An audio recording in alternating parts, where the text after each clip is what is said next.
welcome. I hope everyone's well. I thought I would start this video talking you through how to actually make cream of rice, because I do still get asked a lot and I know that people do struggle with it. So, a quick run through. First of all, if you don't have a cream of rice, so like the JP one, it is really good, but if you don't have that, or if you can't afford to buy a cream of rice because they can be more expensive than just buying rice, then if you've got a blender, just buy rice and blend it up. Okay, so I literally buy basmati rice from Tesco, blend it up.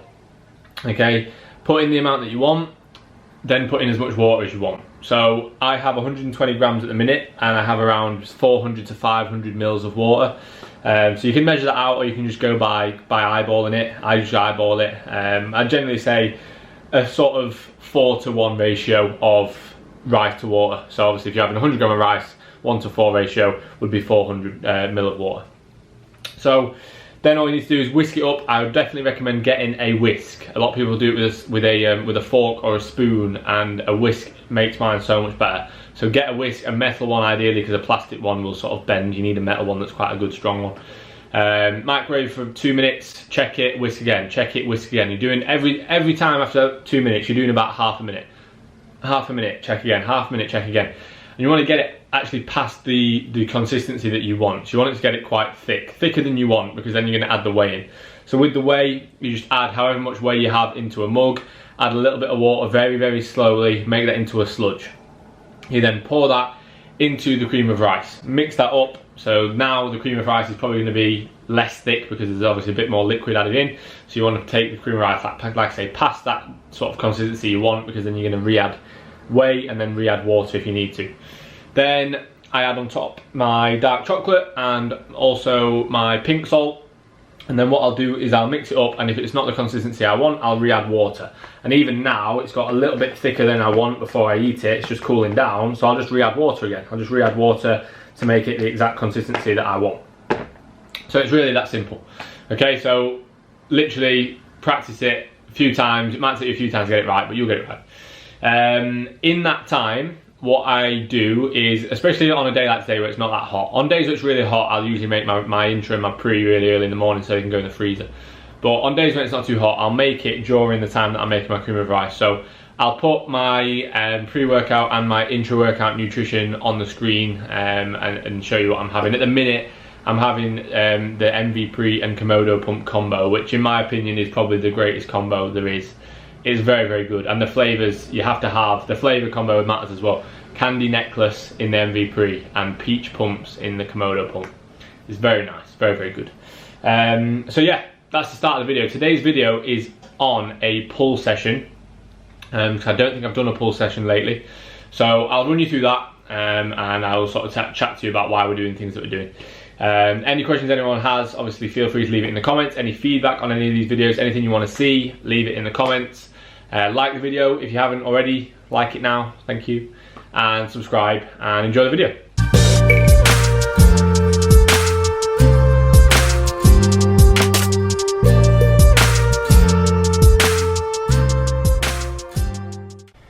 So just before I set off to go and train, these are some presents that I'm giving to my clients. They're the ones that I need to send off to the online clients. The rest of them I've got with me at the gym, because a lot of my online clients train out of the Pure Gym that I PT out of. So if you're a client who is waiting for a present, a lot of them don't know, so they might see this before, but the people that have asked for your address, that's what you're getting. Obviously I'm not going to show you exactly what it is, but that's what you're getting.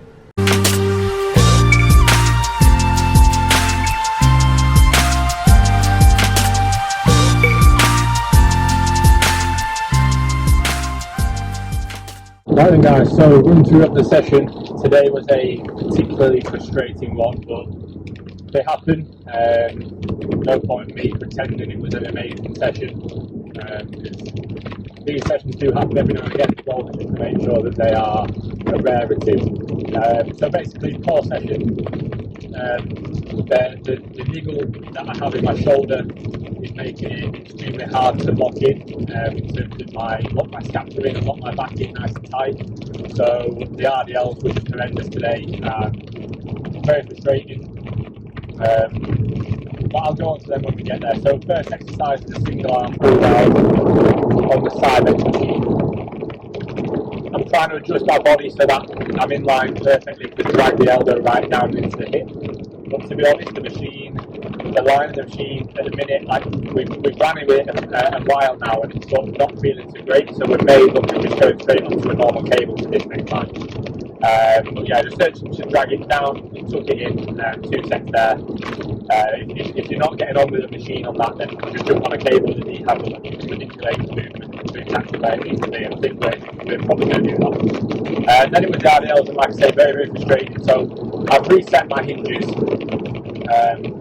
numerous times, but recently I've really focused on them. I reset them to lockdown because my sciatica was getting really bad, my lower back wasn't really healthy, so I reset them and was doing like 3 sets on RDLs and doing 5 reps, so literally doing like a 10 to 12 and 2 sets of 15 to 20 during lockdown just to get the volume in and to actually focus on staying time with a little bit lighter load. Since we got back to the gyms, I've got a bit heavier, but so far so good until today really, and I feel like it's almost as if as soon as I hit 160 my skeleton just can't manage the load, and it's so frustrating because I do absolutely everything to get better at the hinging and I'm just really struggling with it. So very, very, very, very frustrating. Ruined my session today and I shouldn't let it. I need to make sure that in the future, if one lift, even if it is the main compound, if it doesn't go to plan, I need to not let that affect my whole session. But in all honesty, it wasn't so much just mentally that it affected me. My right shoulder just doesn't feel great at all, and all my pulling movements as well as my pushing movements, it's not quite right. My back isn't locking in nicely, and it just feels a bit off that right shoulder. So RDL frustrating, 2 sets there. I will potentially look at reloading at some point soon if I need to, which would just be like a training deload where I still train and I still train with a good level of intensity, but I just drop volume. So we'll see whether I need that. Hopefully I can keep working on the shoulder niggle and it gets better and I can keep progressing the RDL, but at the minute, very frustrating. The next exercise was the side bend throw. So neutral grip here, focusing on keeping our chest nice and high and dragging our scaps and our elbows back, trying to think to tuck the elbows into the sides of the body. At the minute we're getting quite strong on this. Over time what we will do is we'll manipulate our bodies to make it harder and we'll shift our hips back more so that it's not as easy because obviously we're leaning back and using a little bit of body equilibrium. 2 sets there. Then we went on to pull down and we changed the grip on this. We had been using like a wide bar with 2 knee handles on, but we've been stalling that exercise last few weeks. I think I've got like one over home done course in a few weeks. So we changed it to the close grip. It's sort of like a PZP bar, so it's a bit like a mag grip bar, and it actually felt pretty good. Numbers were down, but it felt better, and I feel like we could probably progress that. So we're going to run with that for now. Just focusing on again keeping the chest nice and high, dragging through the elbows, again thinking down in towards the hip. With that kind of grip, that slightly sort of semi-neutral / semi-supinated grip, it feels great and you can really get the back short. Then we went on to an upper back row, so straight bar on the cable row, trying to keep the elbows in line with the mid / upper back. So we've worked through different areas, we've isolated the lats, we've done the whole posterior chain with the RDLs, hitting the eventually the hamstrings were used quite heavily. And then we've gone on to another sort of lat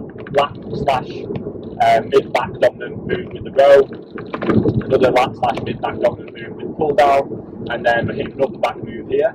And then we go on to a pullover, which is a slightly different sort of variation of a vertical adduction movement. So we're obviously only flexing the arm very, very slightly, so it feels slightly different, and we're just focusing on sort of dragging down, trying to keep the arm fixed, and just a slightly different angle on this. You can do this with a dumbbell or with the cable, but it's a nice movement to be fair, and it's not quite the same as a row or a pull down, so it's just a slight different variation to target the lats nicely.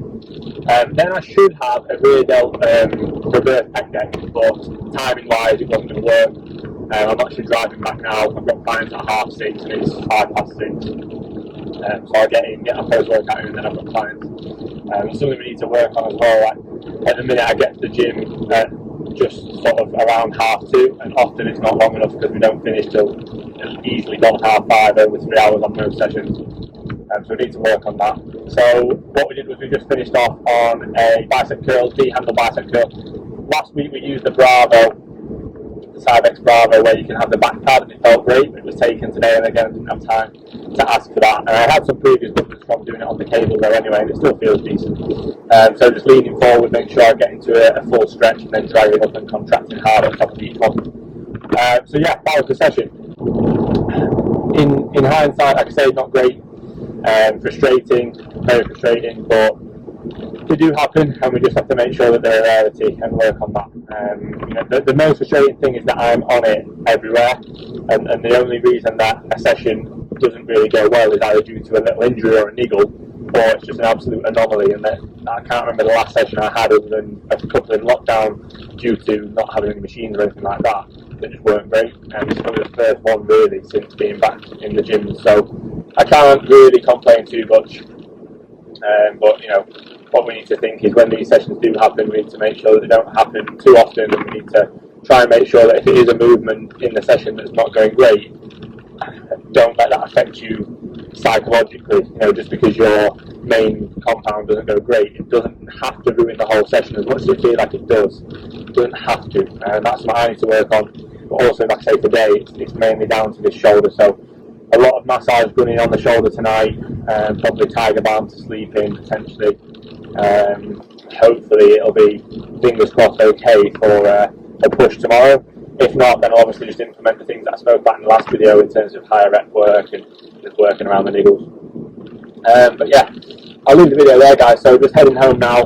Like I say, I've got evening clients 6:30 onwards, so I will go home, get my post-workout in, and then I'll have to be straight to work. Once I finish work, chilling out, final meal, and then I say rest up and get ready for push tomorrow.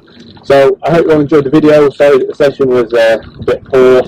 Hopefully the next one will be better. Any questions or any feedback, please drop it in the comments. Anything you want to see, let me know.